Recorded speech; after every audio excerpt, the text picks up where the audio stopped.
Hello and welcome.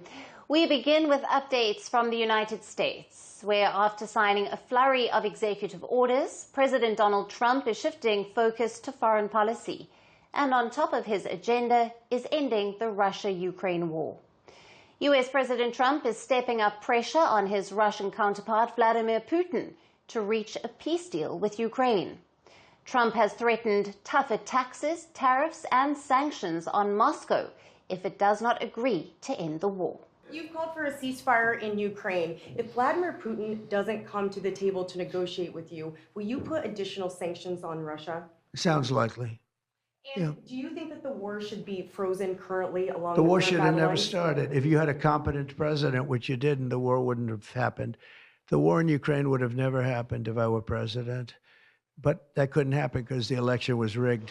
In a post on Truth Social, Trump said he was not looking to hurt Russia and was doing Russia a big favor by offering it to settle and end the war.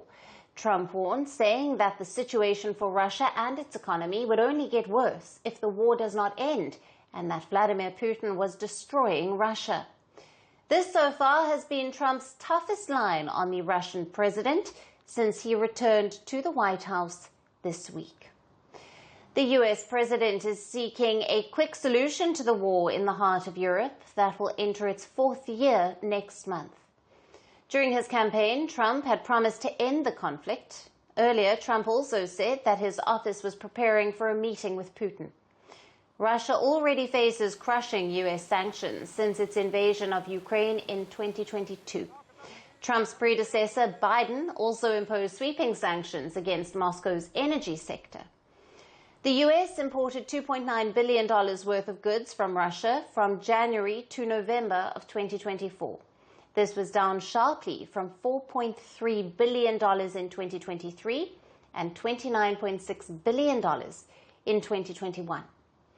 The US also imported $13.5 billion worth of Russian petroleum products in 2014, but this has fallen to zero after the Ukraine war-related sanctions. Now, top US imports from Russia include fertilizers, uranium for nuclear power, palladium and rhodium used in automotive catalytic converters and other precious metals. Other top import categories include semi-finished steel and pig iron that have also fallen to zero.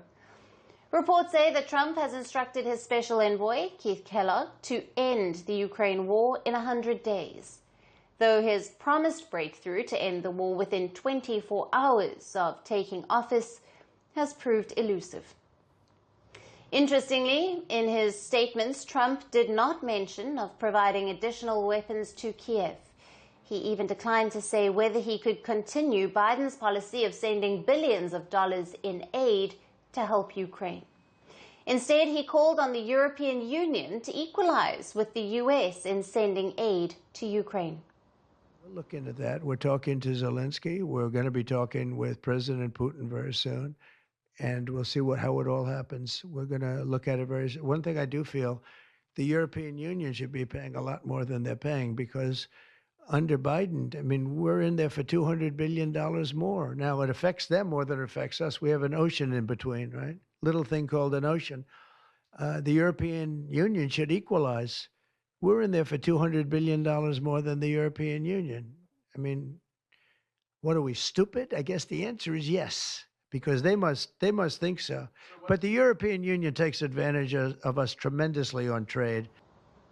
As Trump came to power, there were fears that it was Kiev rather than Moscow that he would strong-arm into making a peace deal. Trump said Ukraine's President Zelensky told him that he wanted a peace agreement to end the war. The negotiating positions of the two warring sides remain far apart. Some Ukrainians fear they could be forced to make massive concessions. Ukraine's term of a peace agreement include withdrawal of Russian troops, the restoration of Ukraine's territorial integrity, prosecution of Russian leaders for war crimes, security guarantees for Kiev, and the release of all Ukrainian prisoners. Vladimir Putin, on the other hand, has staked out a maximalist position for ending the war.